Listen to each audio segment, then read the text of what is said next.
পুণ্ডরিক বলে উঠলো, বাবা একটা কথা বলবো তোমায়, আমাদের বাড়িতে তো শ্রী বিগ্রহ রয়েছে রাধা কৃষ্ণের,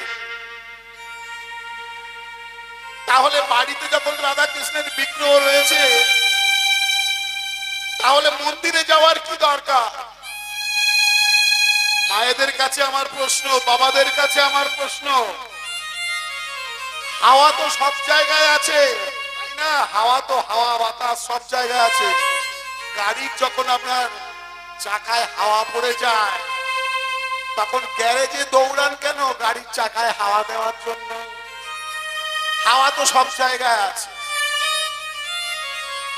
এই কারণে যেতে হয় গ্যারেজে, কারণ সেখানে যন্ত্রপাতি আছে, হাওয়া দেওয়া মেশিনটা আছে, চাকাতে দিলে হাওয়ায় চাকাটা ভরে যায়।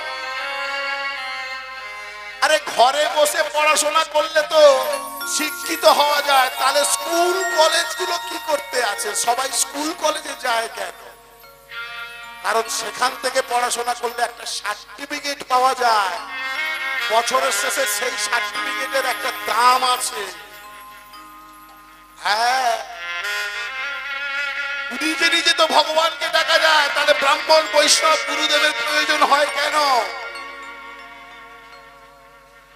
ওই যে দোকানে গ্যারেজের যে মিস্ত্রি, স্কুলের যে শিক্ষক, হ্যাঁ, মন্দিরে যিনি ব্রাহ্মণ থাকেন, যিনি দীক্ষা দেন গুরুদেব, মসজিদে যারা ইমাম মৌলবী, গির্জাতে যারা পাদ্রী, তারা হলেন সরাসরি ভগবানের সঙ্গে সংযোগ স্থাপন করার এক একটা মাধ্যম। এদের হাত ধরে তবেই তো তুমি ভগবানের কাছে পৌঁছাতে পারো। চলো চলো ভাগ্যবতী, আমরা বেরিয়ে পড়ি সকাল সকাল। দুই স্বামী স্ত্রী বেরিয়ে পড়েছে, আর ভগবানের নাম গান করতে করতে জীব শিক্ষা দিতে